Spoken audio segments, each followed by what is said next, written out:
This lime cheesecake is the perfect healthy dessert, low in calories, high in protein, and is super easy to make. So the two main ingredients of this cheesecake are Greek yogurt and cream cheese. Usually I would suggest using the fat-free version for both of them, as they have ridiculously good macros with 60 calories and 10 grams of protein. However, Greek yogurt is also available in 2% fat and 5% versions, and so is cream cheese. They have more fat, more calories and less protein, but they obviously taste a lot better. During the last 2 weeks, I tested countless different combinations, and in my opinion, the best combination to use is the 5% fat Greek yogurt version combined with light cream cheese. This one has 4% fat. They still have great macros with 90 calories and 9 grams of protein, but because of the added fat, the cheesecake tastes so much better that the calories are well worth it. So place a bowl on a scale and add 2 cups of Greek yogurt. Now in Germany, 1 cup contains 170 grams of yogurt, so I'm going to use 340 grams in total.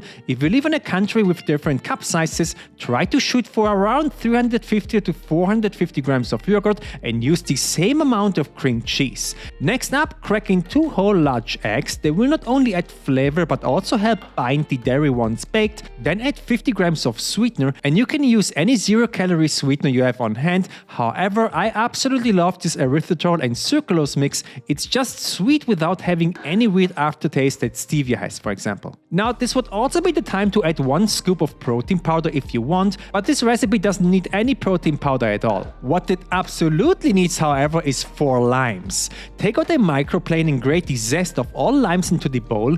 Zest adds a nice fresh flavor without adding any acidity, which is awesome. I will add only the juice of half a lime. If you add more than that, the cheesecake will end up tasting too sour, so half a lime is enough. Finally, add 30 grams of all-purpose flour. The flour will help create structure and keep everything together. The cake could end up breaking too easily without the flour, so don't skip it. So now go in with a whisk and mix everything for around 1 minute until you get a smooth and creamy consistency like here. Next, take out a baking dish. Mine has a diameter of 18 centimeters or 7 inches. Then take a piece of parchment paper, and if you first press the paper into a ball, it is much easier to fit into any form that you want. Pour in the prepared batter, and now this goes into a preheated oven at 160 degrees Celsius or 320 F for 45 to 50 minutes. After baking, remove it from the oven, and if the surface is lightly brown and starts to crack like here, that is a good sign that it's ready. If you want to be 100% safe, however, use a food thermometer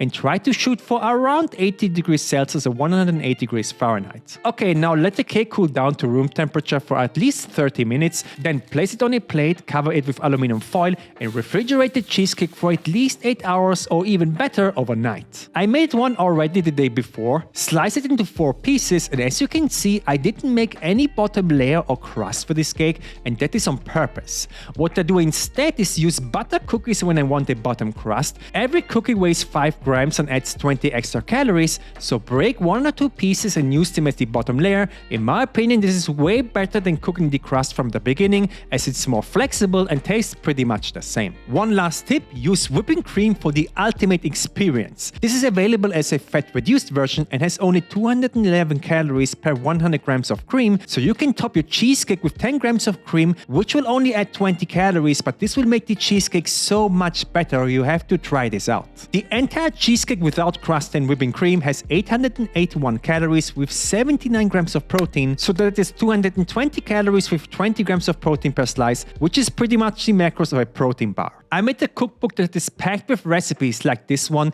that helped me and over 10,000 other people lose weight and keep it off. Buy it once and get all recipe updates for free. The link is in the description. Also check out my extra virgin olive oil with a ton of polyphenols that I made myself in Greece in my own mill. The link is down below.